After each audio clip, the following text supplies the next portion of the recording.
پیشرفت و ترقیات و فتح و نصرت و ملت اینا. تاجیک ملت فرهنگی حمایت مردم و ثبات مهمترین امکانات در 4 فصل سال برای سیر و اقتصادی، سیاحت، صنعتی و کشاورزی و آزمون‌های اجتماعی جمهوریوی، راهنمای جامعه آینده خانه باد امید وطنی تاجیکان محبوب دنیا. ما تاجیکستانی آزاد و صاحب اختیار.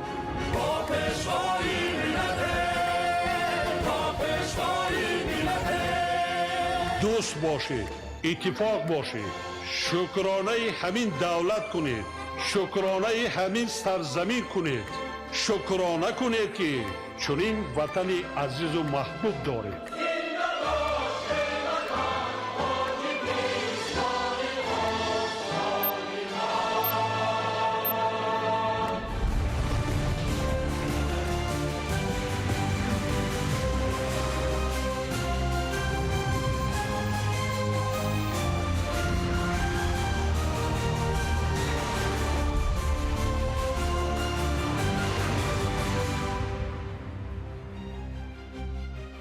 ассалому алайкум бинандаҳои гиромӣ. барномаи иттилоотии ахборро бо тозатарин хабару гузоришҳо манзури шумо менамоем бинандаҳои азиз. дар студио бо шумо ёрмуҳаммад самадзода ва Мадина Назарзода. имрӯз дар шаҳри Гулистон президенти ҷумҳурии Тоҷикистон пешвои миллат муҳтарам Эмомалӣ Раҳмон 3 гидроагрегати нерӯгоҳи қайрухумро баъди навсозӣ ба кор дароварданд. дар доираи лоиҳа 6 гидроагрегат ва дигар дастгоҳу таҷҳизоти нерӯгоҳ пурра навсозӣ ва иқтидори истеҳсол дар он 60 мегаватт зиёд карда шуд. гузориши Зоиршод Тағои Муродзода ва Зайниддин Ҷаборзода. 20 ноябр президенти ҷумҳурии Тоҷикистон пешвои миллат муҳтарам Эмомалӣ Раҳмон дар шаҳри Гулистони вилояти Суғд бо пахши тугмаи рамзӣ 3 гидроагрегати нерӯгоҳи қайрухумро баъди навсозӣ мавриди истифода қарор доданд.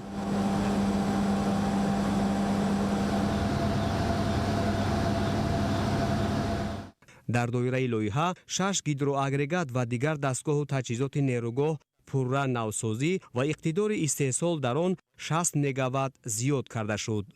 нерӯгоҳ аз 6 гидроагрегат иборат буда охирини он соли 1956 бо тавоноии лоиҳавии 21 мегаватт ба кор дароварда шуда буд. дар тӯли 69 соли фаъолият гидроагрегат ва дигар таҷҳизоти асосии нерӯгоҳ кӯҳна шуда иқтидори истеҳсолии он то 12 мегаватт коҳиш ёфта буд. аз соли 2019 бо дастгирӣ ва иқдому ташаббусҳои пешвои миллат муҳтарам Эмомалӣ Раҳмон корҳои навсозӣ дар иншоот шурӯъ гардида дар муддати қариб 7 сол 6 гидроагрегати нерӯгоҳ пурра навсозӣ ва иқтидори ҳар яки онҳо ба 29 мегаватт расонда шуд. дар доираи қисми яки лоиҳаи барқарорсозии нерӯгоҳи қайрухум бо ҷалби шарикони рушд ва мутахассисони дохиливу хориҷӣ то имрӯз таҷҳизоти толори мошинҳо, дастгоҳи идоракунии турбинаҳо, трансформаторҳои системаи ангезишӣ, дастгоҳи идоракунии зери фишор, системаи идоракунии гидроагрегат, 7 трансформатор бо иқтидори гуногун ва дигар дастгоҳҳои асосӣ бо дастрасии онҳо аз кишварҳои пешрафтаи Аврупо иваз карда шуда ба ҷои дастгоҳи тақсимоти кушодаи 220-110 киловолт, дастгоҳи тақсимоти пӯшидаи элегазӣ насб гардид. ҳамзамон дар доираи лоиҳаи навсозӣ сарбанди нерӯгоҳ мустаҳкам карда шуда 5 крани борбардор низ навсозӣ шуд. аснои шиносоӣ ба пешвои миллат муҳтарам Эмомалӣ Раҳмон иттилоъ доданд ки то соли 2026 дар доираи лоиҳа бо ҷалби ширкатҳои ватаниву хориҷӣ корҳои таъмири биноҳо, соҳилмустаҳкамкунӣ ва мунфаршкунии роҳ идома дода мешавад. таҷдиди нерӯгоҳи қайрухум боиси беҳтар гардидани сифати шиддат ва барқтаминкунии энергосистема ба муштариёни вилояти Суғд мегардад. баъди гузарондани пурраи лоиҳаи таҷдиди нерӯгоҳи қайрухум тавоноии нерӯгоҳ аз 126 мегаватт то ба 174 мегаватт зиёд карда шуд. ҳамин тариқ иқтидори нерӯгоҳ 48 мегаватт зиёд гардида истеҳсоли миёнаи солонаи нерӯи барқ ба 38% афзоиш мегардад. яъне агар солҳои пешина истеҳсоли миёнаи солонаи нерӯи барқ аз 600 то 650 миллион киловатт-соат баробар бошад, акнун истеҳсоли миёнаи нерӯи барқ 850-900 миллион киловатт-соат хоҳад расид. қабл аз оғози корҳои навсозӣ истеҳсоли миёнаи солонаи нерӯи барқ дар нерӯгоҳ 650 миллион киловатт соатро ташкил медод. пас аз навсозии 6 гидроагрегати нерӯгоҳ ва пайваст намудани он ба шабакаи барқӣ, иқтидори истеҳсол ба 900 миллион киловатт соат расонида шуд. сарвари давлат ба масъулон супориш доданд ки дар доираи лоиҳа корҳои боқимондаро бо сифати баланд ва дар муҳлатҳои муайяншуда ба анҷом расонанд то иншооти мазкур баъд аз анҷоми пурраи корҳои бозсозӣ солҳои зиёд ба мардум хизмат намояд. таҷдид аз навсозии нерӯгоҳи барқии Хайрохум барои расидан ба истиқлолияти энергетикӣ заминаи бузург мегузорад. Бо дастгирии пешвои маъзами миллат муҳтарам Эмомалӣ Раҳмон, нерӯгоҳи барқи оби Хайрохум аз таҷдиду барқарорсозӣ бароварда шуда имрӯз омодаи кор мебошад. Гидроагрегати мавҷудаи нерӯгоҳ аз таҷдиду барқарорсозӣ бароварда шуда иқтидори лоиҳавии он аз 126 мегаватт ба 174 мегаватт расонида шуд. Нерӯгоҳи барқии мазкур аз ду қисмат иборат буда, ҳар яки он се агрегатро дар бар мегирад. дар навбати аввал се агрегати нерӯгоҳ аз таҷдиду барқарорсозӣ бароварда шуда соли 2024 ба истифода дода шуда буданд. айни замон бошад се гидроагрегати дигаре ки дар нерӯгоҳ таҷдиду барқарорсозӣ карда шуданд мавриди истифода қарор дода шуданд. ин мавзеи трансформатори эстакадӣ ва мавзеи опартои холӣ мебошад. баъди навсозӣ ҳамин трансформаторҳои қудратӣ иваз карда шуданд. дар вақти навсозии нерӯгоҳ 450 нафар мутахассисони маҳаллӣ бо ҷои кори доимӣ таъмин карда шуд. мо ҷавонон миннатдори худро ба пешвои муаззами миллат президенти ҷумҳурии Тоҷикистон муҳтарам Эмомалӣ Раҳмон мерасонем. зеро ки бо дастгирии он кас имрӯз мо шароити хуб дорем, бо таҷҳизоти муосир кор карда онро омӯзиш карда метавонем. дар ҳамин ҷо президенти кишвар муҳтарам Эмомалӣ Раҳмон ба корҳои сохтмонии ду лоиҳаи нави энергетикӣ дар ноҳияи Ашти вилояти Суғд ва ноҳияи Ҷайҳуни вилояти Хатлон оғоз бахшиданд. ба сарвари давлат муҳтарам Эмомалӣ Раҳмон иттилоъ доданд ки дар доираи ин лоиҳа дар ноҳияҳои Ашт ва Ҷайҳун нерӯгоҳҳои офтобӣ бо иқтидори умумии 500 мегаватт бунёд карда мешавад.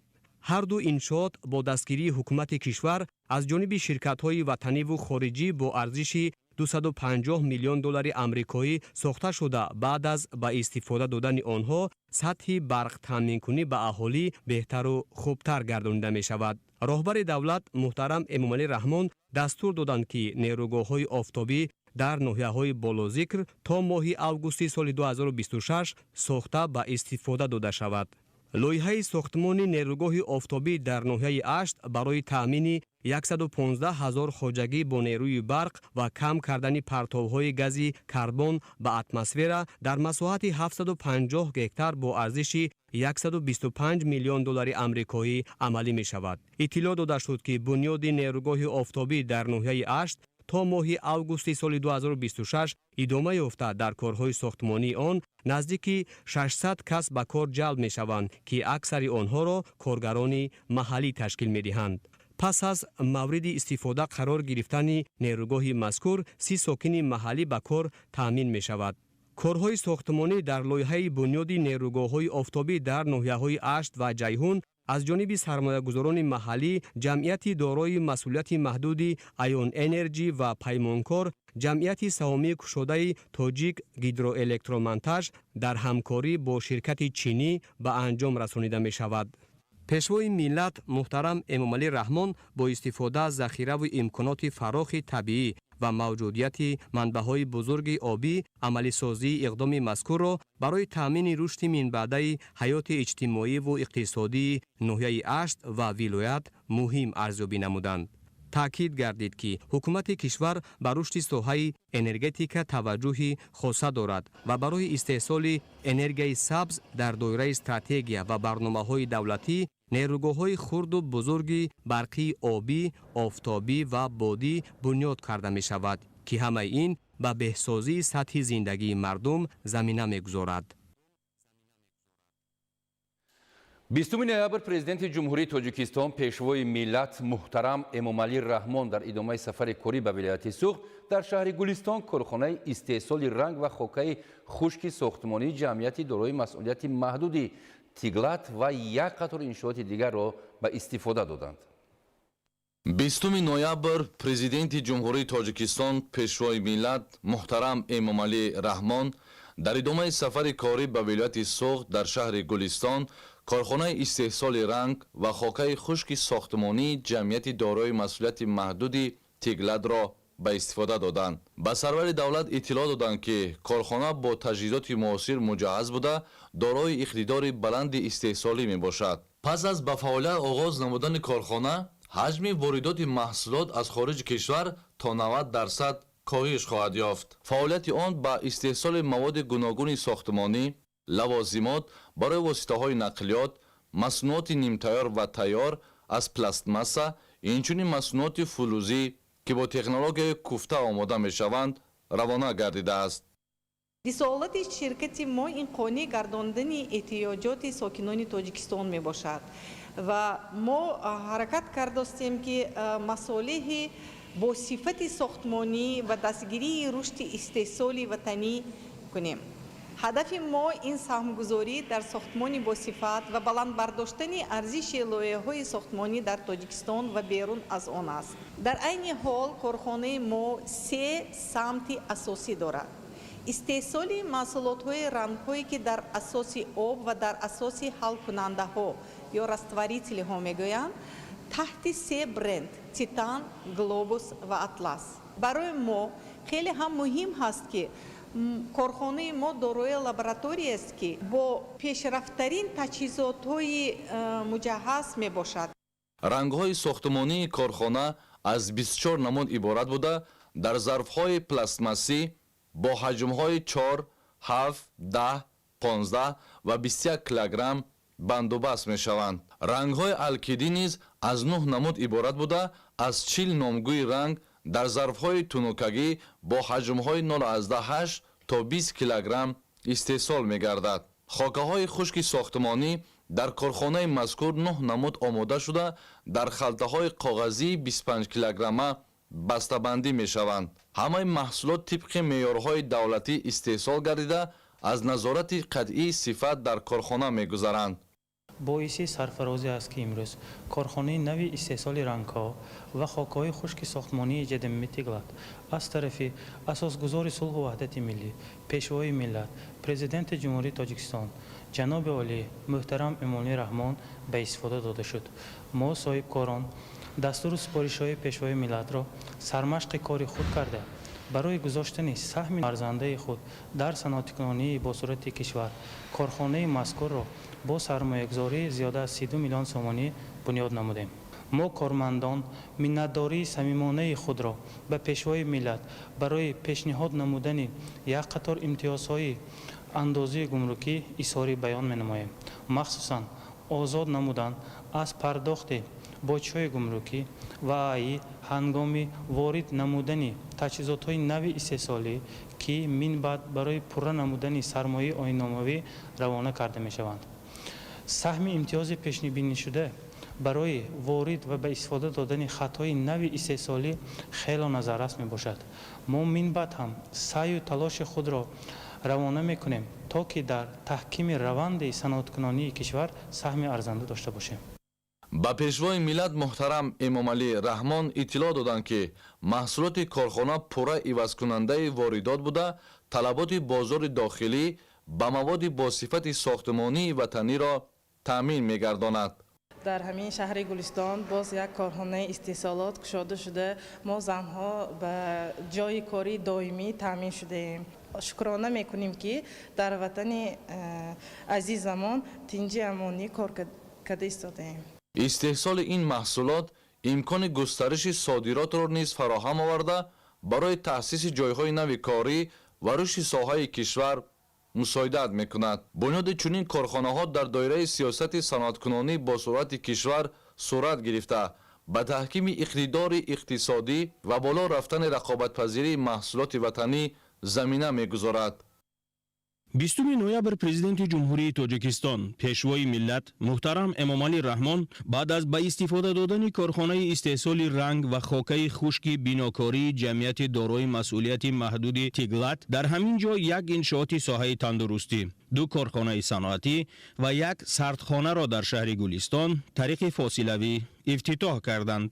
бинои муассисаи кӯмаки аввалияи тиббию санитарии шаҳри гулистон баъд аз навсозӣ ба истифода дода шуд. пешвои миллат муҳтарам Эмомалӣ Раҳмон бо дар назар доштани воридоти дастгоҳҳои муосири соҳавӣ ба муассиса ба масъулони муассисаи кӯмаки аввалияи тиббию санитарии шаҳри гулистон дастур доданд ки истифодаи таҷҳизоти навро дуруст ба роҳ монда сатҳи хизматрасонӣ ба аҳолиро боз ҳам баланд бардоранд. иншооти дигаре ки ба ҳамин тариқ мавриди истифода қарор дода шуд, ин корхонаи истеҳсоли газоблоки ҷамъияти дорои масъулияти маҳдуди Орзуи Аъло дар минтақаи саноатии шаҳри Гулистон буд. тариқи фосилавӣ дар шаҳри Гулистон аз ҷониби пешвои миллат муҳтарам Эмомалӣ Раҳмон, инчунин корхонаи замонавии паррандапарварии ҷамъияти дорои масъулияти маҳдуди Истиқлоли Гулистон ифтитоҳ ёфт. ҳамчунин дар ин рӯз роҳбари давлат дар минтақаи саноатии шаҳри Гулистон дар заминаи ҷамъияти дорои масъулияти маҳдуди Товус сардхонаи ҳозиразамонро тариқи фосилавӣ ба истифода доданд. сарвари давлат муҳтарам Эмомалӣ Раҳмон ба иқдомҳои созандагӣ дар шаҳри Гулистон баҳои баланд дода таъкид доштанд ки соҳибкорони маҳаллӣ бобати истифодаи зарфиятҳои истеҳсолӣ бояд талоши бештар ба харҷ диҳанд. бинои муассисаи кӯмаки аввалияи тиббию санитарии шаҳри Гулистон иборат аз 3 ошиёна ва 116 ҳуҷра соли 1989 сохта ба истифода дода шудааст ва то ин замон он таъмир нашуда буд. иншоо дар маркази шаҳр ҷойгир буда он ба таъмири куллӣ ниёз дошт. муассисаи мазкур бо 116 ҳуҷраи хизматрасониву ёрирасон бо дастури сарвари давлат муҳтарам Эмомалӣ Раҳмон аз ҳисоби маблағҳои буҷети маҳаллии мақомоти иҷроияи ҳокимияти давлатии шаҳри Гулистон бо харҷи бештар аз 4 миллион сомонӣ таҷдид шуда бо беҳтарин шароити кору хизматрасонӣ ба аҳолӣ пешкаш гардид. иқдоми созандагӣ дар ин муассисаи иҷтимоӣ дар доираи нақша чорабиниҳои ҷашнӣ ба ифтихори таҷлили шоистаи 35-солагии истиқлолияти давлатии ҷумҳурии Тоҷикистон рӯи даст гирифта шуда дар муддати кӯтоҳ бо сифату суръати баланд сомон дода шуд. муҷаҳҳазгардонии муассиса низ дар чаҳорчӯбаи навсозии он сурат гирифт. бо дастгирии бевоситаи пешвои муаззами миллат асосгузори сулҳу ваҳдати миллӣ президенти Тоҷикистон муҳтарам Эмомалӣ Раҳмон марказ аз таъмири куллӣ бароварда шуд. инчунин дастгирии бевоситаи роҳбари давлат марказ бо якчанд намуд таҷҳизотҳои замонавии муосир таъмин гаштанд ки то ин вақт дар маркази мо вуҷуд надоштанд. яъне аз инҳо рентгени рақамӣ сайёр ки то ин вақт дар марказ мавҷуд набуд.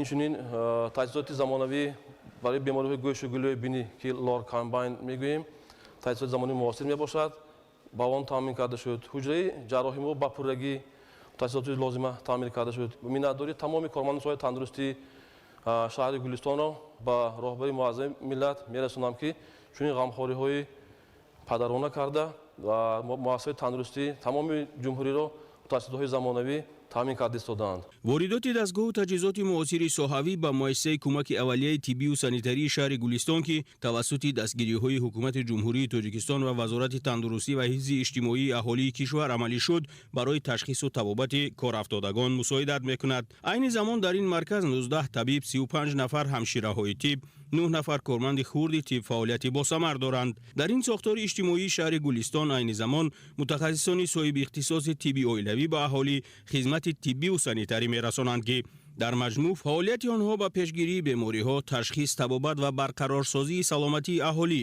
нигаронида шудаанд. мо табибон ва кормандони маркази саломатӣ миннатдории худро барои дастгирӣ ва фароҳам овардани шароити мусоид ба пешвои муаззами миллатамо баён менамоем. ҳайати кормандон аз дастгирӣ ва таваҷҷӯҳи ҳукумати мамлакат ба хусус пешвои миллат муҳтарам Эмомалӣ Раҳмон ба соҳаи тандурустӣ ва ҳифзи иҷтимоии аҳолӣ миннатдор буда ислоҳот дар соҳаи тандурустии кишварро ки пеш аз ҳама ба таъмини устуворӣ ва дастрасии ҳамаи гурӯҳҳои аҳолӣ ба муолиҷаву табобат ва барқарорсозии саломатӣ равона карда шудааст муассир арзёбӣ мекунанд. ҷомеаи меҳнатии сохтори кӯмаки аввалияи тиббию санитарии шаҳри Гулистон низ дар баробари дигар муассисаҳои тандурустии ҷумҳурӣ талош доранд ки ҷиҳати боз ҳам беҳтар намудани дастрасӣ, сатҳу сифат ва самараногии хизматрасонии тиббӣ ба аҳолӣ, инчунин рушди шаклҳои нави кӯмаки аввалини тиббию санитарӣ саҳми бештари хешро гузоранд.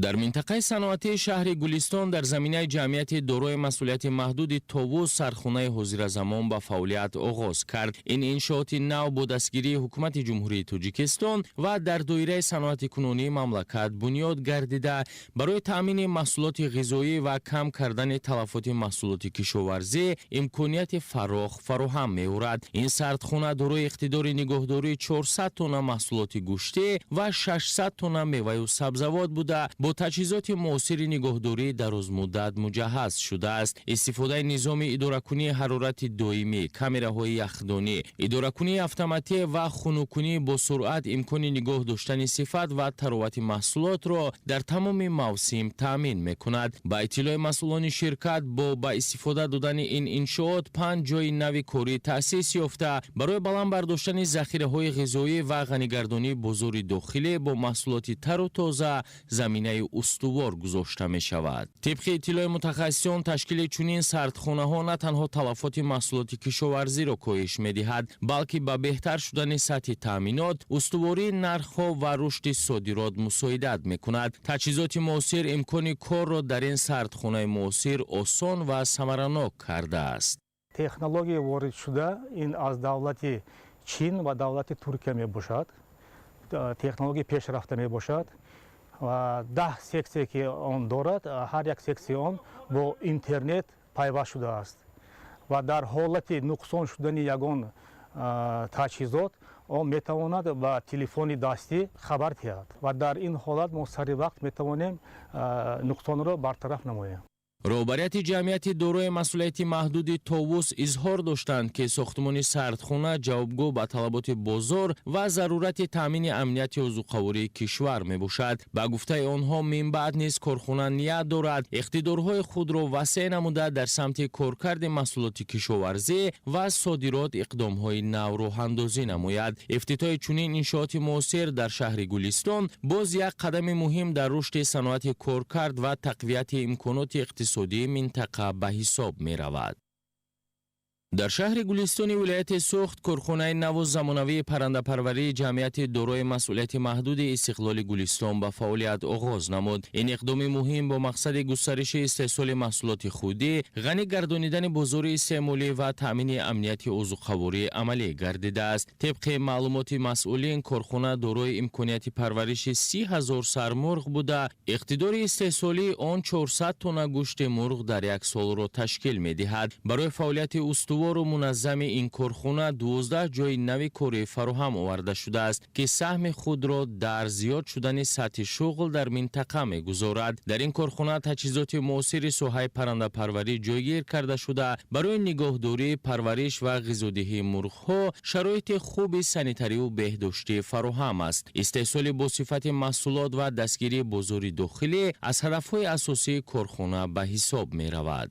افتتاح کارخانه پرنده پروری استقلال گلستان قدم مهم در سمت تامین بازار داخلی با گوشت خوش صفت می باشد. در کارخانه 2 بینای اساسی برای نگهبین و پرورش پرنده بنیاد گردیده است که به استانداردهای بین المللی جوابگو می باشد. در هر بینا 15,000 سر چوجه پرورش می یابد. در 45 روزگی الکه چوجه ها از 5 تا 8 کیلو وزن می گیرند. رهبریت کارخانه ابراز داشتند که هدف اساسی ما بلند برداشتن سطح استحصالات، استفاده تکنولوژی های پیشرفته و پیشنهاد محصولاتی از جهت اکولوژی تازه به مردم است. البته دستگیری های پیوسته حکومت مملکت ما را روح بلند می سازد و امکانیت می دهد که اقتدارهای استحصالی را باز هم وسیع نماییم. کارخانه ما امکانیت می دهد که حجم استحصالی گوشت پرنده را به منطقه به طور نظررس زیاد گرداند.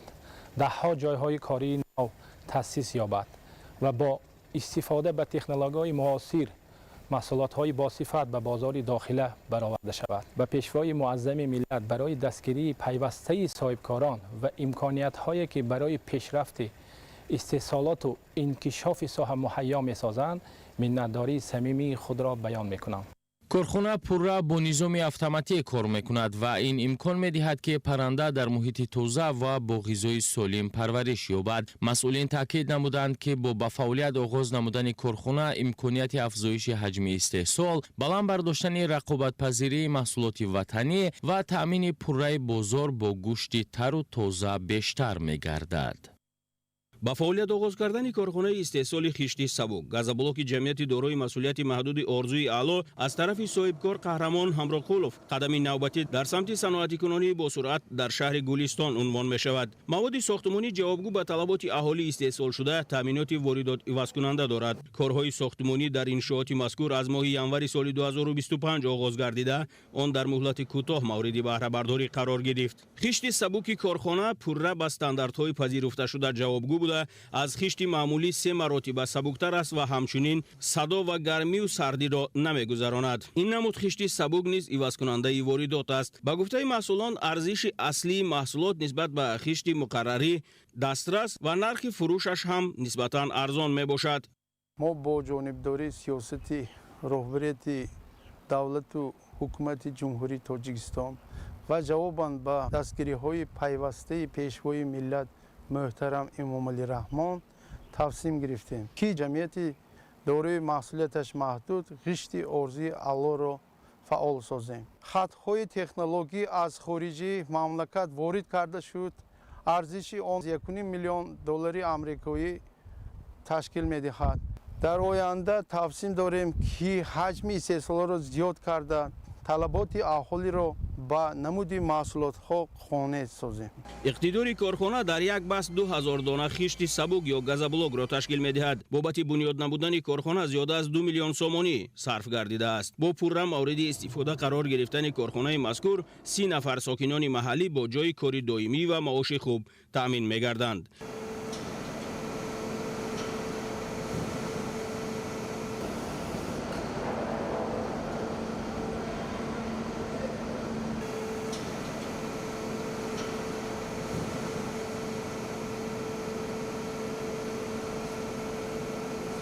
اقتدار نوی استحصالی در منطقه صنعتی شهر گلستان فعال گردانیده شده، دستگاه و تجهیزات آن از جمهوری‌های چین و ازبکستان وارد کرده شده است. صنعت کنونی با سرعت مملکت که هدف 4 ملی اعلان گردیده است، در اساس وارد نمودن تکنولوژی‌های معاصر مقصدناک عملی شده می‌تواند.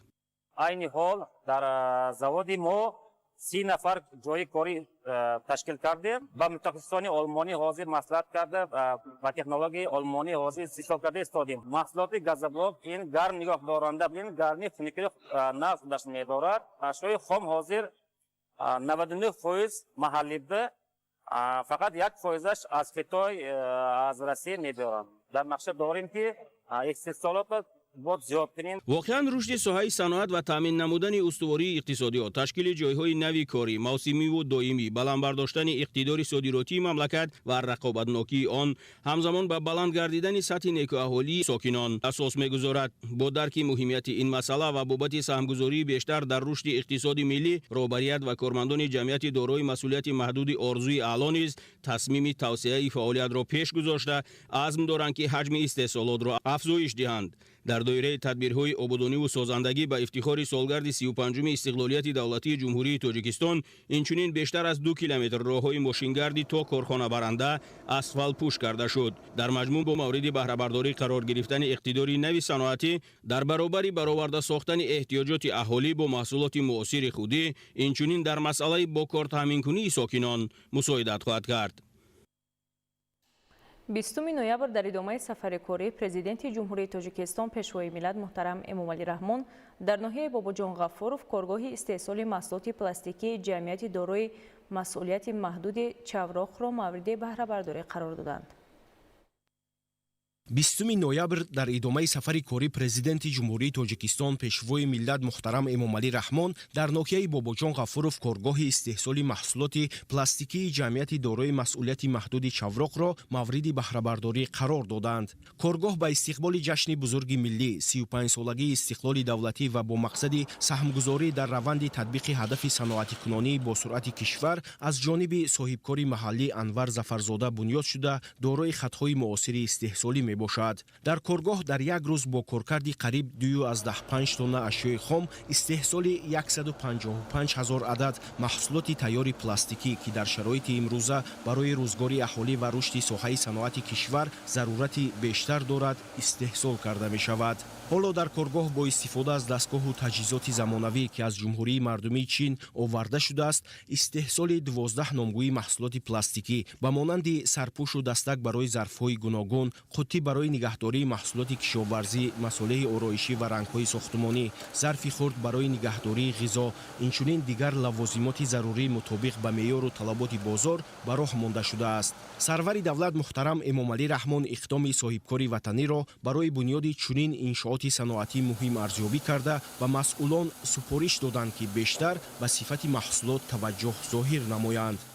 мо пеш аз ҳама ба президенти ҷумҳурии Тоҷикистон пешвои миллат муҳтарам Эмомалӣ Раҳмон миннатдории худро баён менамоем ки ҳамеша соҳибкоронро дастгирӣ менамоянд.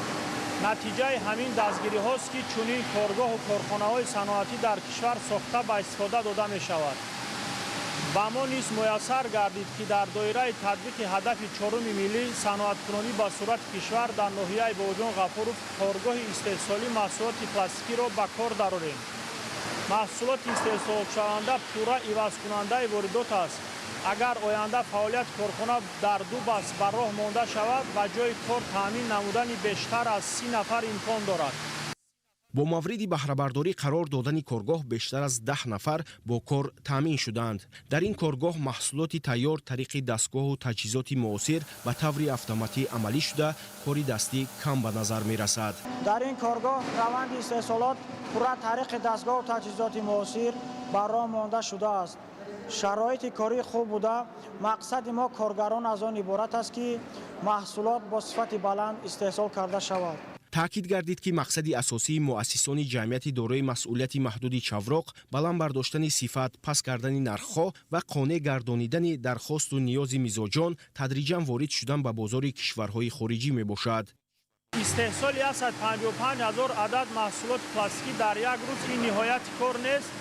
мо агар фаъолияти коргоҳро дар 2 баст ба роҳ монем имкон аст дар як шабонарӯз ҳаҷми истеҳсолот 1 баробар зиёд шавад. барои афзоиши ҳаҷми истеҳсоли маҳсулот тамоми имконият мавҷуд аст. дар коргоҳ мутахассисони варзидаи соҳа фаъолият доранд ва маҳсулот мутобиқ ба меъёри талаботҳои замони муосир истеҳсол карда мешавад. муҳимтар аз ҳама дар ин ҷо истеҳсолот бепартов аст. дуюмин иншооте ки дар ҳамин ҳудуд бо иштироки президенти ҷумҳурии Тоҷикистон пешвои миллат муҳтарам Эмомалӣ Раҳмон ба истифода дода шуд, сардхона барои нигаҳдории 600 тонна маҳсулоти кишоварзӣ мебошад ки аз ҷониби муассисони ҷамъияти дорои масъулияти маҳдуди чавроқ бунёд гардидааст. ҳоло дар ин сардхонаи замонавӣ 4 намуди ангур нигаҳдорӣ мешавад. дар сардхона дастгоҳу таҷҳизоти зарурӣ ки ҳарорати дохилии иншоотро мутобиқ ба меъёр нигоҳ дошта сифати хуби маҳсулотро таъмин менамояд, насб карда шудааст. сарвари давлат муҳтарам Эмомалӣ Раҳмон зимни боздид масъулонро вазифадор карданд ки барои захираи маҳсулоти кишоварзӣ аз имконияти чунин сардхонаҳои замонавӣ самаранок истифода бурда давоми сол сабади истеъмолии шаҳрвандонро бо маҳсулоти хушсифати ватанӣ ғанӣ созанд. дар ҳамин ҷо пешвои миллат муҳтарам Эмомалӣ Раҳмон ҳамзамон аз намоишгоҳи маҳсулоти кишоварзӣ дидан намуданд. гуфта шуд ки дар давоми 10 моҳи соли равон деҳқонони вилояти Суғд 364 000 тонна ғалладонагӣ, 743 600 тонна картошка, 651 500 тонна сабзавот, 161 800 тонна полезӣ ва 261 100 тонна мева истеҳсол намуда, ҳамчун таъминкунандаи бозори дохилӣ бо маҳсулоти тару тозаи кишоварзӣ дар рушди иқтисоди миллӣ саҳми назаррас мегузоранд. алҳол дар ҳудуди вилоят ҷамъоварии давраи тирамоҳии маҳсулоти кишоварзӣ ҷараён дошта, деҳқонон аз фаровонии сабзавоту полезию лӯбиёгиҳо ки ҳосили киштии такрорӣ аст, изҳори қаноатмандӣ менамоянд. баҳри таъмини иҷрои дастурспоршои асосгори сулҳу ваҳдати миллӣ пешвои муаззами миллат президенти ҷумҳурии Тоҷикистон ҷаноби олии муҳтарам Эмомалӣ Раҳмон кишоварзони ноиб Бобоҷон Ғафуров тавонистанд дар соли 2025 зиёда аз 20 000 гектар кишти зироатҳои кишоварзӣ гузаронанд. аз ҷумла кишти зироатҳои асосӣ сабзӣ 366 гектар, пиёз дар майдони 791 гектар ва пахта дар майдони 505 گکتار گذرانده شدند که عین حال جمع‌آوری هم سبزیجات و هم پخت وامارام ادامه دارد. عموما در حدود ناحیه بحری فراوان حاصلی و ثمرناک و مقصدناک استفاده بردن زمین‌های کارمی آبی در ناحیه زیاد از 3700 گکتار کشتی تکراری زراعت‌های کشاورزی خصوصا به مانند غله‌دانگاه و لوبیاگی‌ها اینچنین سبزیجات‌ها کشت گذارنده شده است که عین حال اکثری زراعت‌های کشاورزی جمع‌آوری کرده شده. تمام نمود محصولات کشاورزی نسبت همین دوره سال گذشته زیاد استحصال کرده شده است. اطلاع داده شد که در دوام 10 ماه سال روان حجم عمومی محصولات کشاورزی در همه شکل‌های خواجگیداری به 22.2 میلیارد سومانی رسانیده شده. سرعت افزایش نسبت به همین دوره سال گذشته 111.5% تامین گردید. 20 نوامبر پرزیدنت جمهوری تاجیکستان پیشوای ملت محترم امامعلی رحمان در جمعیت دارای مسئولیت محدود چاوراق همچنین به طور فاصلوی 6 انشاءات تعیینات گوناگون را که با سهم مقامات دولتی و صاحبکاران محلی بنیاد کرده شده است در ناحیه باباجان غفوروف افتتاح نمودند. اولین انشاءاتی که به طریق فاصلوی به استفاده داده شد کارخانه استحصالی جمعیت دارای مسئولیت محدود خشت آرام در دهاتی به نام ددبای خلمتوف می باشد که از جانب صاحبکاران محلی بنیاد شده است. کارخانه استحصال خشت سبک جمعیت دارای مسئولیت محدود فیض بوستان باشد در موضع رخک دهات غازیان به کار درآورده شد. در کارخانه با استفاده از دستگاه و تجهیزات معاصر که اساساً از خارج کشور آورده شده است در یک سال استحصال 72,000 متر مکعب خشت سبک یا گازبلاک امکان دارد. جمعیت دارای مسئولیت محدود انکا اینوست که از جمله کلانترین شرکت‌های استحصالی ولایت سوخت به حساب می‌رود در دایره تدبیرهای آبادانی به مناسبت 35 سالگی استقلال دولتی جمهوری تاجیکستان در دهات یاوه ناحیه باباجان غفوروف کارخانه چوجه براری بنیاد نمود. در دوام یک سال کارخانه امکان دارد 6 میلیون سر چوجه استحصال نماید. ضمن معرفی امکانیت و اقتدارهای استحصالی به پرزیدنت جمهوری تاجیکستان محترم امامعلی رحمان اطلاع دادند که در دوام 10 ماه سال روان در ناحیه باباجان غفوروف 22 کارگاه و کارخانه نوی صنعتی با تأسیس قریب 200 جای کاری به استفاده داده شد. در این روز سرور دولت محترم امامعلی رحمان همچنین بنای تعلیمی، آشخانه و خوابگاه لیسه کسبی و تکنیکی ناحیه باباجان غفوروف را که با خرج قریب 4 میلیون سومانی نوسازی کرده شده است مورد بهره برداری قرار دادند. در مرکز ناحیه باباجان غفوروف باز یک کودکستان خصوصی مورد بهره برداری قرار داده شد. مؤسسه تحصیلات تا مکتبی اختران مهر در پرتو اقدام‌های سازنده رهبر دولت از جانب صاحبکار محلی بنیاد گردیده برای تعلیم و تربیت 360 کودک پیش بینی شده است. با پیشوای ملت اطلاع دادند که در این مؤسسه تحصیلات تا مکتبی امکانیت مساعد برای تعلیم و تربیت کودکان مهیا بوده برای بازی و فراغت نیز شرایط ضروری فراهم می باشد. در این روز پرزیدنت کشور محترم امامعلی رحمان همچنین به طور فاصلوی قصر فرهنگ دهاتی به نام ددبای خلمتوف را که با مبلغ گذاری مقامات اجرایی حکومت دولتی ناحیه باباجان غفوروف ساخته شده است مورد بهره برداری قرار دادند. تاکید کردن به مورد است که در 6 انشاءاتی که رهبر دولت محترم امامعلی رحمان به طور فاصلوی در ناحیه باباجان غفوروف به استفاده دادند در مجموع 230 کس با کار دائمی تامین شدند. در جماعت دهاتی به نام ددبای خلمتوف ناحیه باباجان غفوروف کارخانه استحصال خشت پخته جمعیت دارای مسئولیت محدود خشت آرام با اقتدار کلان استحصالی تا 100,000 دانه خشت پخته در یک شبانه روز مورد استفاده قرار داده شد. مساحت کارخانه خشت آرام 3 گکتار بوده از طرف صاحبکار وطنی امان عبدالله‌زاده و فرزندش علیشیر امانزاده ساخته شده است. بنیاد کارخانه مذکور بهر تامین نیاز شرکت‌های بناکاری شهروندان با مسائل خصوصیت وطنی در نظر داشته شده خشت‌های ساختمانی با اندازه‌های گوناگون موافق با طلب و درخواست بناکاران استحصال می‌گردد. خطهای تکنولوژی پوره نبوده کار در روند استحصالات و واسطه تجهیزات معاصر ربات صورت می‌گیرد که مهنت دستی کم در وقت کوتاه محصولناکی کار زیاد و صفت محصولات برتری دارد. بهر بنیاد کارخانه آوردن تجهیزات و وصل و نصب آن 30 میلیون سومانی صرف گردیده است. کارخانه مذکور در دایره تطبیق هدف استراتژی حکومت کشور برای افزایش استحصال مصالح ساختمانی، فراگیری ساکنان با کار دائمی و رشد صنعت از حساب امکانات‌های طبیعی تشکیل یافته است. فعالیت جمعیت دارای محصولاتش محدودی غشت آرام برای تأمین طلبات ساختمانی به راه مانده شده است. تشبث و دستگیری‌های پیشوای ملت پرزیدنت جمهوری تاجیکستان محترم امامعلی رحمان که در مملکت از جمله ولایت سوخت ساختمان‌های نو بنیاد گردیده ایستادند. با نظر داشت طلبات ما تصمیم گرفتیم که کارخانه‌های نو اقتدار زیاد استحصالی داشته بنیاد کنیم. استحصالات پر با واسطه تکنولوژی نو به راه مانده در یک شبانه روز اقتدار استحصالی 100,000 دانه غشت می باشد. از پیشوای ملت محترم امامعلی رحمان همیشه منتظر هستیم که به صاحبکاران چنین امکانات ها دادند که با کشورهای خارجی همکاری نماییم، کارخانه‌های نو بنیاد نماییم و در رشد مملکت سهم خود را گذاریم. در کارخانه جمعیت دارای مسئولیت محدود خشت آرام برای روند استحصال خشت ساختمانی اشیاء خام خاک از ناحیه جبار رسولوف طریق نقلیات آورده استفاده می شود. روند استحصال محصولات به طور شبانه روزی بوده در 3 بست صورت می گیرد و 25 نفر ساکنان محلی با کار دائمی تامین گردیدند.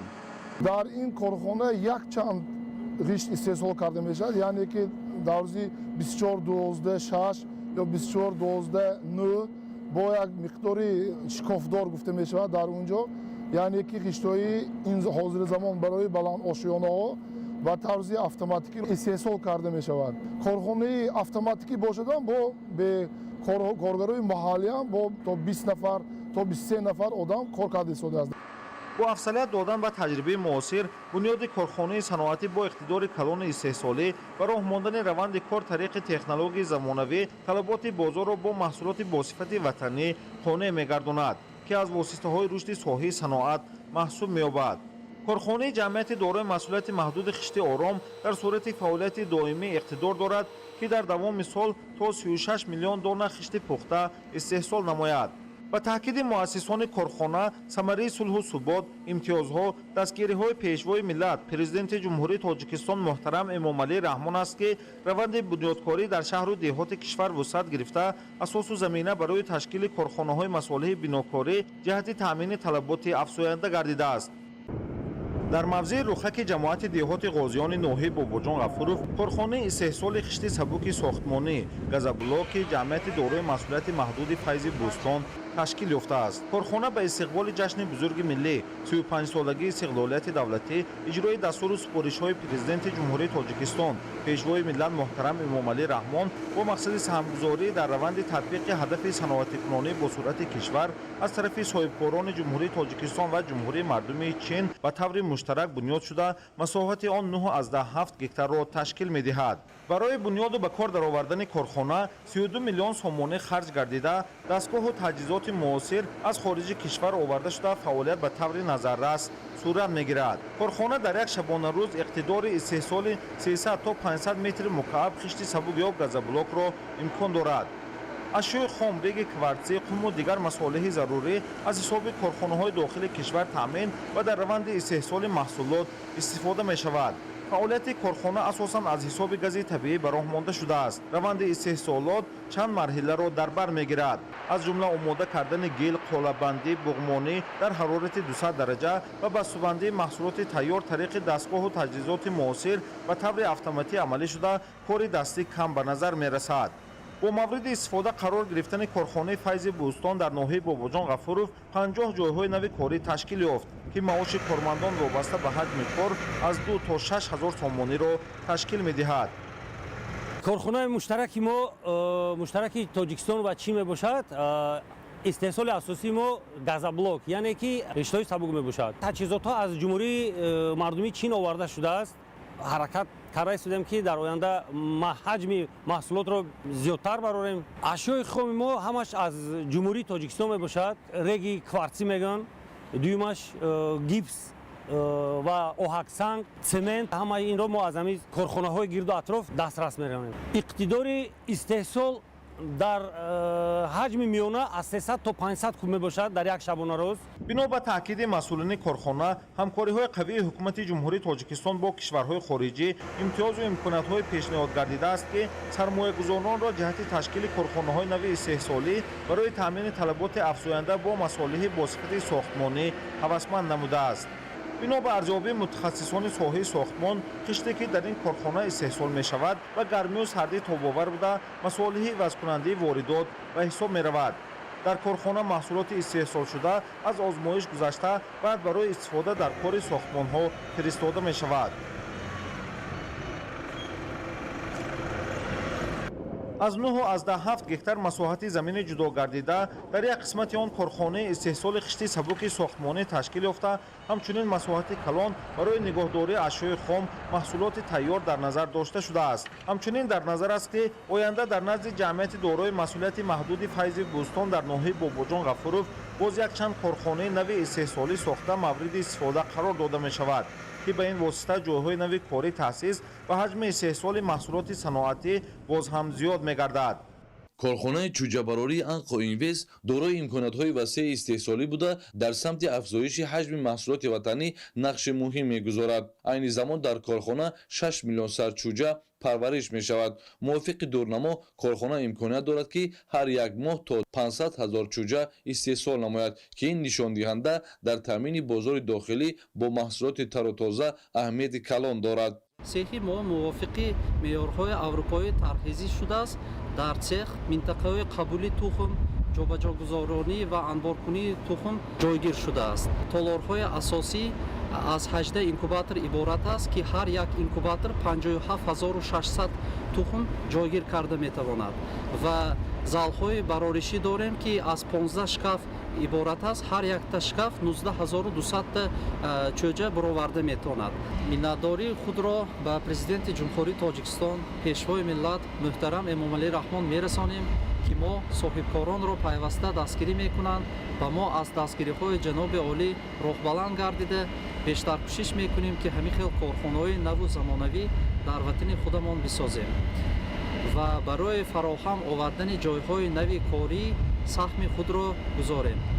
раванди истеҳсол дар ин муассиса пурра автоматизатсия шудааст. аз назорати ҳарорати ҳаво ва тавозуни намӣ то ҷамъоварии тухм ва таъмини ғизои парранда ҳама корҳо тавассути муосиртарин дастгоҳу таҷҳизоти соҳавӣ ки аз ҷумҳурии Олмон ворид гардиданд ба роҳ монда шудааст. истифодаи технологияи навтарин, риояи талаботи соҳа ва фароҳам овардани шароити оптималӣ имкон медиҳад ки чӯҷаҳо дар 21 рӯз тавлид шаванд. ин яке аз нишондиҳандаҳои баланди самаранокии парвариш ба ҳисоб меравад. айни ҳол дар корхонаи чӯҷабарорӣ 11 сокини маҳаллӣ ба ҷои кори доимӣ таъмин шуданд.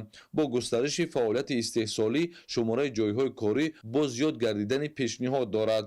корхонаи чӯҷабарории Анқо Инвест бо истифода аз имкониятҳои давлатӣ ва дастгириҳое ки аз ҷониби ҳукумати ҷумҳурии Тоҷикистон фароҳам оварда шудаанд бо ташаббус ва саҳми соҳибкорони ватанӣ бунёд гардидааст. ин иқдом ҳам ба рушди истеҳсоли ватанӣ ва ҳам ба таъмини амнияти озуқавории кишвар мусоидат менамояд.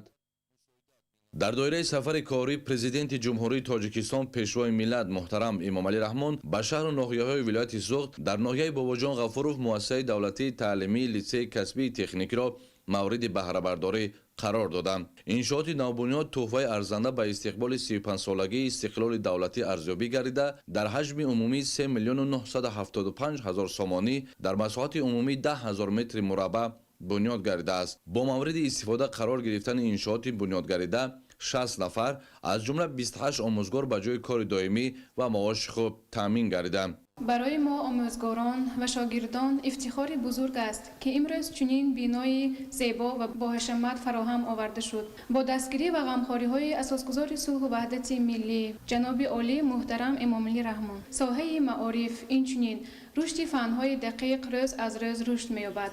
мо аз ин синфхонаҳои муосир истифода бурда ба хонандагон на танҳо донишҳои назариявӣ балки малакавии онҳоро такмил медиҳем то ки дар оянда соҳиби касб шуда бар ватани худ хизмат намоянд. бинои навбунёд аз 10 ҳуҷраи корӣ 15 синфхона бо таҷҳизоти зарурии соҳа ва 4 устохона мебошад. дар иншооти таълимӣ 250 хонанда аз рӯи 7 ихтисос аз ҷумла дузандагӣ, ҳисобдор бо донистани компютер, челонгар, таъмири муҳаррики нақлиёт, назоратчии барқӣ оид ба таъмир ва хизматрасонии таҷҳизоти барқӣ ба таълим фаро гирифта мешаванд.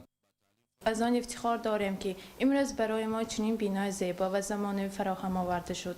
ما هر روز با محبت و شوق دوختن، طراحی کردن و ایجاد نمودن را می‌آموزیم. هدف ما این است که در آینده لباس‌های زیبا و زمانوی تهیه نموده نام وطن خود را در بازار جهانی بلند برداریم. منتداری خود را به پیشوای ملت محترم امام علی رحمان می‌رسانیم که برای ما جوانان چنین بینای زیبا و زمانوی فراهم آورده‌اند. در لیسه کسبی تکنیکی 2 سال برای تحصیل مقرر گردیده است. مؤسسه همزمان دارای خوابگاه زمانوی بوده، در آن 60 نفر دانشجو به جای خواب تأمین شدند. انشاءات مذکور زمینه فراهم آورد که خوانندگان با به دست آوردن امکانات‌های ضروری صاحب کسب گردند. امکانات‌های ضروری برای نسل فرداافزون ملت امکانیت می‌دهد که دانش‌های معاصر از بر نموده برای آینده درخشان این سرزمین سهم ارزنده گذارند. بینای مؤسسه غیردولتی تحصیلاتی تا مکتبی اختران مهر با خرج 2.5 میلیون سومانی از جانب صاحبکاری محلی پرویز آخونی ساخته به استفاده داده شد. این تدبیر مهم در زمینه دستور سپارش‌های سرور دولت محترم امام علی رحمان اید به فراگیری بیشتر کودکان به مؤسسه‌های تحصیلاتی تا مکتبی عملی گردید. بینای شیرخوارگاه کودکستانی خصوصی که در شهرک غفورف ناحیه باباجان غفورف قامت افروخته است از 3 آشیانه عبارت بوده دارای حجره‌های علاهیده خواب، مشغولیت گذرانی، آشخانه و نقطه طبی میباشد. پرزیدنت جمهوری تاجیکستان در پیام خود مراجعت کردند که در هر محله‌های اهالینشین که از 100 عائله زندگی میکنند حتما باید یک کودکستان تشکیل کرده شود. ما صاحبکاران نیز عزم گرفتیم که در شهرک باباجان غفورف یک بینای معمولی جامعیتی دارای مسجد مهدی ساختمان دهات که امروز از نوسازی نموده همچون یک مؤسسه تعلیمی تا مکتبی برای خدمت رسانی 360 نفر کودک به استفاده دهیم. امروز بینای ما یکی از بیناهای زمانوی و با تجهیزات‌های زمانوی مجهز آینده شده است. 12 گروه تشکیل کرده شده است. برای 360 نفر کودکان خدمت رسانی می‌کنند. 54 نفر جای کاری تامین کرده شده است. همه امکانات‌ها برای آینده درخشان کودکان مهیا کرده شده است. حالا در مؤسسه تحصیلاتی تا مکتبی اختران مهر در 12 گروه امکانیت مساعد برای تعلیم و تربیه کودکان مهیا بوده، برای بازی و فراغت نیز شرایط ضروری فراهم آورده شده است. تالار برهوایی که در مؤسسه امروز بنیاد گردیده است برای گذرانیدن خوشحالی ها، چهاربینی ها، روزهای جشنی مساعدت نموده. همزمان در صنفخانه ها تمام ادبیات های معاصر، تخته های الکترونی همزمان از واسطه های تکنیکی تعلیمی پر تامین کرده شدند که کودکان می توانند در فضای صلح و آسایشتگی و در چنین شرایط های مساعد تعلیم و تربیه گرفته باشند.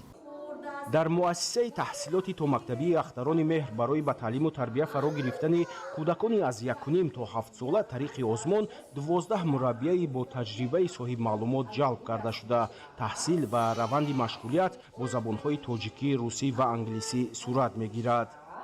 خیلی که در پیام نوبتیشان اساسگذاری صلح و وحدت ملی پیشوای معظم ملت پرزیدنت جمهوری تاجیکستان محترم امام علی رحمان قید نمودند در سراسر کشور عزیزمان صف مؤسسه‌های تعلیمی تا مکتبی افزوده ایستاده است، زیرا که آینده درخشان تاجیکستان عزیزمان محض در دست نسل نورس است که انکشاف همه‌جانبه آنها از ما مربیان وابستگی دارد.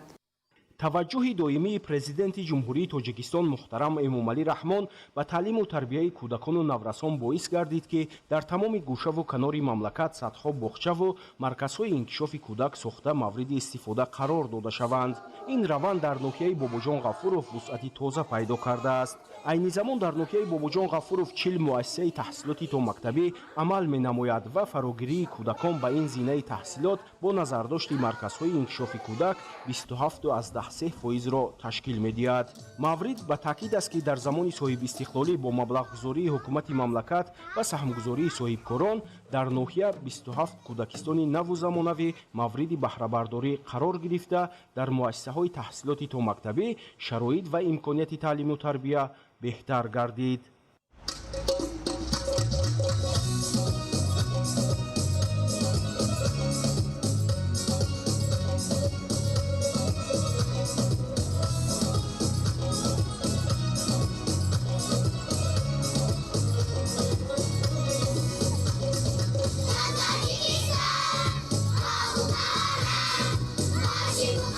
you.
ба истиқболи ҷашни 35-солагии истиқлоли давлатии ҷумҳурии тоҷикистон дар деҳоти ба номи дадабои холматови ноҳияи бобоҷон ғафуров мавриди баҳрабардорӣ қарор гирифтани қасри фарҳанг далели возеҳи амалишавии ҳадафҳои созандаи ҳукумати мамлакат мебошад.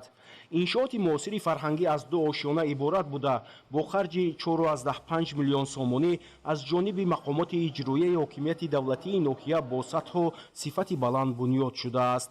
қасри фарҳанги муосир дорои як толори калон бо 300 ҷойи нишаст ва ҳуҷраҳои машқу тамрин буда дар он шароити зарурии корӣ барои маъмурият ва аҳли фарҳанг фароҳам мебошад. ифтитоҳи қасри фарҳанг боиси хушҳолии аҳли санъату ҳунари деҳоти ба номи дадабои холматов гардид, зеро акнун онҳо дар шароити замонавӣ кору фаъолиятро идома дода метавонанд дар рушди бахшҳои алоҳидаи фарҳанги ҷумҳурӣ саҳмгузор бошанд.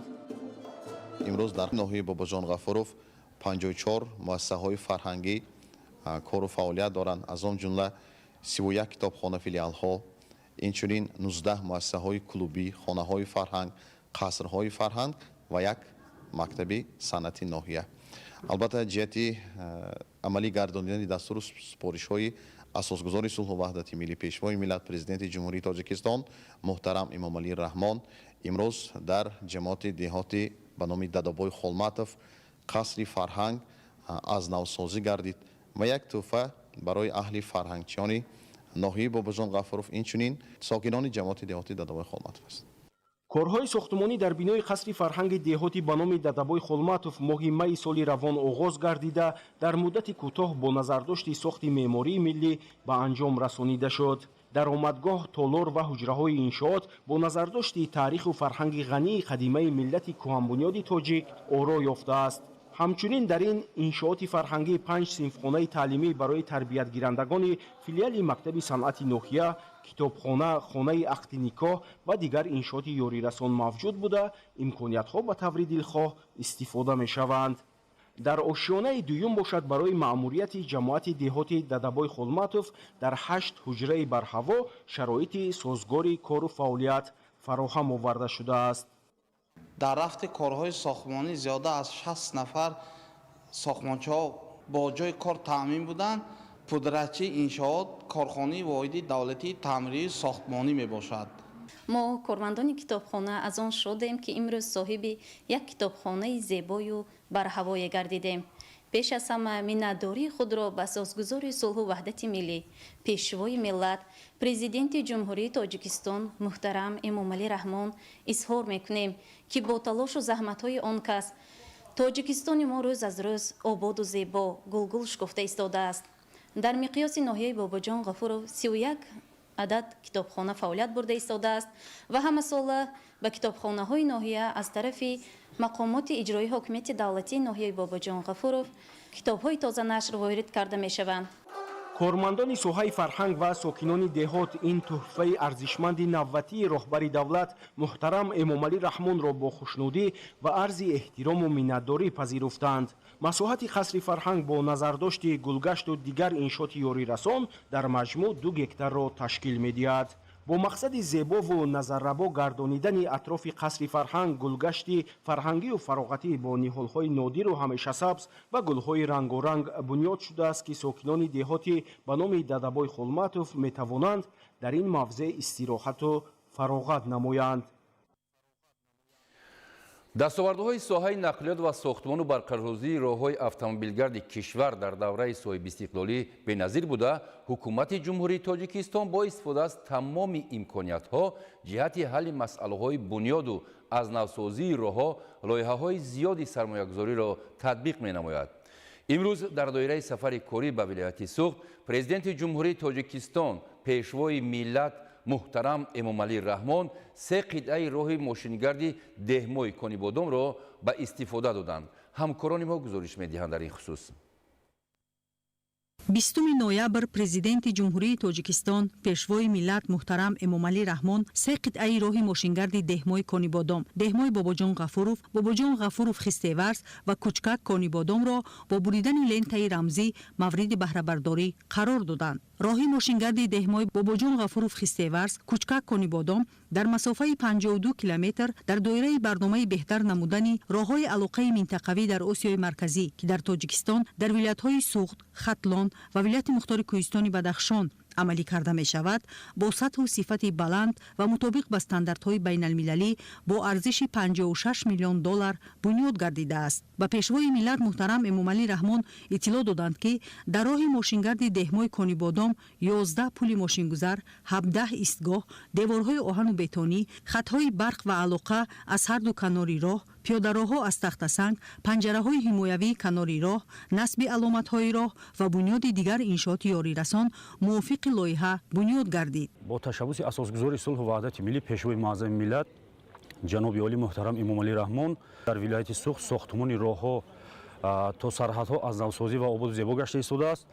мақсади асосии сохтмони иншооти мазкур таъмин намудани бехатарӣ ва ҳаракати мунтазами воситаҳои нақлиёт аз ҷумла ба меъёрҳои байналмилалӣ мутобиқ намудани ҳолат ва андозаҳои геометрии роҳ, инчунин сарфа намудани вақт ва сӯзишворӣ барои кашондани молҳои ниёзи мардум дар ҳама гуна фасли сол, таъмин намудани ҷойҳои корӣ ва паст намудани сатҳи камюзатӣ дар ҳудуди ҷумҳурӣ ба ҳисоб меравад. ёдовар мешавем ки 8 октябри соли 2021 президенти ҷумҳурии тоҷикистон муҳтарам Эмомалӣ Раҳмон ба сохтмони роҳи мошингарди деҳмои конибодом оғози расмӣ бахшида таъкид намуда буданд ки корҳои сохтмонӣ бо сифати баланд анҷом дода шавад. бояд гуфт ки 10 сентябри соли 2024 пешвои миллат дар доираи сафари корӣ ба вилояти Суғд бо ҷараёни корҳои сохтмонии роҳи мазкур шинос гардида буданд. инак пас аз 4 сол роҳи мошингарди деҳмои конибодом мутобиқ ба меъёрҳои стандартӣ мавриди баҳрабардорӣ қарор гирифта, ҳамчун қисми таркибии инфрасохтори нақлиётӣ дар кишвар ва минтақа имкониятҳои транзитии Тоҷикистонро васеъ мегардонад. дар ин муддат роҳсозон тавонистанд бо нерӯи тоза ва бо истифода аз шароити мавҷуда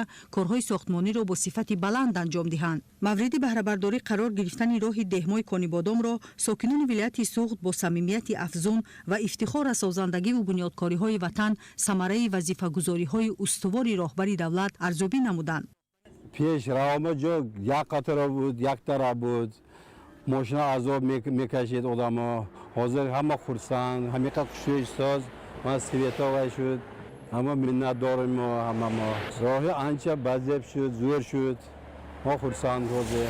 иттилоъ дода шуд ки тамоми масолеҳи сохтмонӣ дар бунёди ҳар се қитъаи роҳ мисли дигар роҳҳои дар кишвар бунёдшаванда қаблан аз ташхиси озмоишгоҳ гузашта баъдан дар корҳои сохтмонӣ истифода гардидааст то ин масир солҳо барои мардум хизмат расонад. дар назар дошта шудааст ки сохтмон ва навсозии қитъаи чоруми ин масир Куруш-Бекобод бо дарозии 12,7 километр ба маблағи зиёда аз $8 миллион ба роҳ монда шавад. ташаккули инфрасохтори муосири нақлиётиву коммуникатсионӣ ва бунёди роҳҳои дорои аҳамияти минтақавӣ ва байналмилалӣ дар қатори дигар дастовардҳои даврони истиқлолият барои зиндагии шоиста ва бо саодати мардум нақши арзишманд доранд.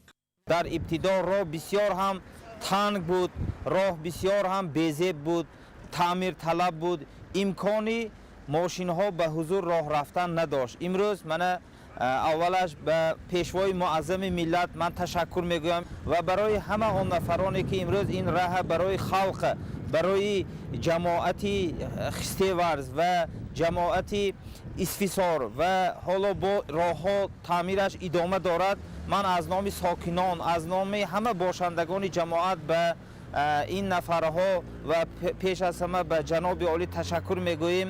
ин ҳама сарчашмаи ҳамин ободиҳо, пешравиҳо, тинҷи амонии мамлакати мо аст. ин роҳи пурсикор мана сохта шуда ҳисобаст ки имрӯз мана якчанд километр дар ҷамоати деҳоти Хистеварс пурра ба истифода дода шуда. имрӯз мардуми ҷамоати мо бо ин роҳҳои хушсифат рафтуо карда истодаанд. ба ҳамагон маълум ки якчанд сол пеш аз ин роҳҳо чӣ тавр буд, роҳҳои бисёр каҷу килеб мунфарш карда нашуда буд. мана имрӯз ин як роҳи хушсифат. ман аз номи мардуми ҷамоати деҳоти Хистеварс изҳори миннатдории онҳоро ба пешвои муаззами миллат, асосгузори сулҳу ваҳдати миллӣ, президенти кишварамон муҳтарам Эмомалӣ Раҳмон баён намуда, мардуми ҳамаи диёрамон, мардуми диёри Хистеварзамон баҳри боз ҳам ободонии кишвари худ кӯшиш ба харҷ медиҳанд. гуфта шуд ки аз ҳисоби маблағҳои сарфашудаи барномаи беҳтар намудани роҳҳои алоқаи минтақавӣ дар осиёи марказӣ бо арзиши 4 миллион доллар иловатан қитъаи хистеварз соҳилоб бо дарозии 9.7 километр навсозӣ шуда оянда мавриди баҳрабардорӣ қарор дода мешавад. дар ин масири иловагӣ 3 пули мошингузар пешбинӣ шудааст. пешвои миллат муҳтарам эмомалӣ раҳмон бо сатҳу сифати корҳои сохтмонӣ дар масири деҳмои конибодон баҳои баланд дода изҳор доштанд ки дар асоси дурнамо тавассути шоҳроҳҳои байналмилалии нақлиётӣ ҷумҳурии тоҷикистон бояд то соли 2030 ба кишвари транзитӣ табдил ёбад. расидан ба ин ҳадафи стратегии кишвар имкон медиҳад ки дӯстию ҳамкорӣ, баландбардоштани иқтисоди миллӣ, мубодилаи молу маҳсулот, густариши тиҷорат ва дар ниҳояти кор ободонии ватан ва зиндагии шоистаи мардуми тоҷикистон таъмин карда шавад. ба иттилои масъулин имрӯзҳо дар соҳаи нақлиёт 17 лоиҳаи давлатии сармоягузорӣ ва маблағи зиёда аз 13 миллиард сомонӣ мавриди амал қарор дорад. лоиҳаҳое ки дар самти роҳу нақлиёт татбиқ мегарданд на танҳо ба сатҳу сифати зиндагии мардум ва рушди иқтисодиёт таъсири мусбӣ мегузоранд, балки нуфузи байналмилалии ҷумҳурии тоҷикистонро ҳамчун кишвари транзитӣ боло мебардоранд. 20 ноябр президенти ҷумҳурии тоҷикистон пешвои миллат муҳтарам эмомалӣ раҳмон дар фурудгоҳи байналмилалии хуҷанд бинои маҷмӯаи хизматрасонии техникии парвозҳоро ба истифода доданд. 20 ноябр президенти ҷумҳурии тоҷикистон пешвои миллат муҳтарам эмомалӣ раҳмон дар фурудгоҳи байналмилалии хуҷанд бинои маҷмӯаи хизматрасонии техникии парвозҳоро ба истифода доданд. иншоот бо мақсади таъмин намудани эҳтиёҷоти хадамоти хизматрасонии техникӣ ки фаъолияташ ба хизматрасонӣ ва дастгирии техникии ҳавопаймоҳо вобаста мебошад дар масоҳати 936 метри мураббаъ бунёд шудааст. бо мақсади иҷроиши дастуру супоришҳои президенти ҷумҳурии тоҷикистон пешвои миллат муҳтарам эмомалӣ раҳмон ҷиҳати баланд бардоштани сатҳу сифати хизматрасонӣ мутобиқ кардани инфрасохтори фурудгоҳ ба талаботҳо ва стандартҳои байналмилалӣ дар фурудгоҳи байналмилалии хуҷанд маҷмӯаи хизматрасонии техникии парвозҳо бунёд карда шудааст. ҷавобан ба ғамхориҳои пешвои муаззами миллат мо кормандони фурудгоҳи байналмилалии хуҷанд ҳамеша кӯшиш мекунем ки содиқона ба ватан хизмат кунем ва саҳми худро дар ободонӣ ва пешрафти ҷумҳурии тоҷикистон гузорем. ба сарвари давлат муҳтарам эмомалӣ раҳмон иттилоъ доданд ки бинои қаблии хадамоти хизматрасонии техникӣ ки дар солҳои 50-60 асри гузашта сохта шуда буд аз сабаби фарсуда гардидани инфрасохтор дигар ҷавобгӯи талаботи замони муосир набуд. бинои нав дар минтақаи хадамоти хизматрасонии рӯизаминӣ бунёд гардида аз 3 ошиёна иборат мебошад. пеш аз ҳама миннатдории худро ба асосгузори сулҳу ваҳдати миллӣ пешвои муаззами миллатамо муҳтарам ҷаноби олӣ эмомалӣ раҳмон мерасонем ки дар ҷамъияти саҳомии фурудгоҳи байналмилалии хуҷанд як бинои 3 ошиёна ба истифода дода шуд ки ин боиси хурсандии ҳамаи коргарони ҷамъияти саҳоми кушодаи фурудгоҳи байналмилалии хуҷанд мебошад. дар ошиёнаи аввал мошинсароӣ бо имконияти ҷойгир намудани беш аз 20 нақлиёт бунёд шудааст. бино 32 ҳуҷраи хизматӣ ва 3 симхонаи омӯзишӣ низ дорад. ҳамчунин дар паҳлӯи маҷмӯа бинои мошинсароии техникӣ бо масоҳати 864 метри мураббаъ сохта шудааст. ба сарвари давлат муҳтарам эмомалӣ раҳмон иттилоъ доданд ки маҷмӯаи нави хизматрасонии техникии парвозҳо бо мақсади мутобиқ намудани инфрасохтор ба меъёрҳо ва талаботи муосир ва инчунин баланд бардоштани сатҳи кори воҳидҳои сохторӣ бунёд гардидааст. аз 20 то 23 ноябр шаҳри душанбе мизбони яке аз мусобиқаҳои бонуфузи қитъавӣ ҷоми осиё оид ба ҷудо байни наврасон ва ҷавонон хоҳад буд. ин тадбири оммавӣ имрӯз оғоз ёфт ва раванди он зери назорати доварони соҳибтаҷрибаи сатҳи байналмилалӣ қарор дорад. гузориши ҳамкорони мо. имрӯз дар пойтахти ватанамон шаҳри зебои душанбе ду мусобиқаи бошукӯҳи ҷудо барои дарёфти ҷоми осиё байни ҷавонон ва наврасон оғоз гардид. дар мусобиқа наздики 500 нафар паҳлавонон аз 10 кишвари осиё бо ҳам рақобат доранд. аз тоҷикистон бошад наздики 220 нафар наврасону ҷавонон дар ин мусобиқаҳо шарафи кишварамонро ҳимоя мекунанд. امروز باز یک جشن ورزشی گشتنی شده است. ما صاحب میدان در مسابقه جام آسیا بین نورسان جوانان شاهد هستیم و 6 دولت مهمانان به اینجا آمدند. بسیار پهلوانان در سطح بلند آزمایی دارند و این برای جوانان نورسان یک جشن است، چون که می توانند که ورزشکاران تاجیک با پهلوانان بیگانه آزمایی کنند و تجربه گیرند. این بسیار یک امکانات خوب شد که پهلوانان ما می توانند که در وطن خود آزمایی کنند و پرچمبرداران خود باشند. با اطلاع فدراسیای بین‌المللی جودو مسابقه 20-21 نوامبر байни наврасон баргузор гардида дар он 333 варзишгар аз 4 кишвари осиё иштирок доранд. тоҷикистонро дар ин бахш 179 писар ва 11 духтар намояндагӣ мекунанд. мусобиқа байни ҷавонон бошад, рӯзҳои 22-23 ноябр доир мегардад. дар ин мусобиқа 276 дзюдочӣ аз 6 кишвари осиё ҳунарнамоӣ мекунанд.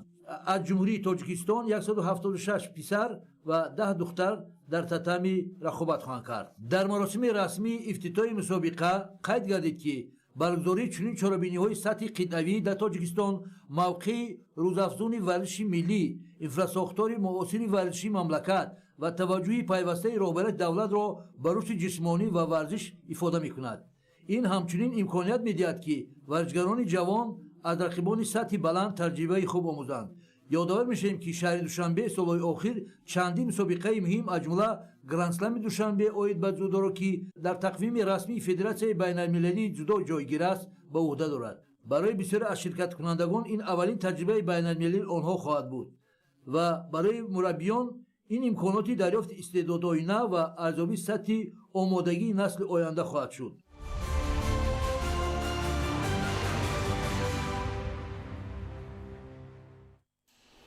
бинандаҳои гиромӣ, ин буд нашри муфассали барномаи иттилооти ахбор. бароятон беҳтарин хушиҳои зиндагиро таманно дорем. саломат бошед.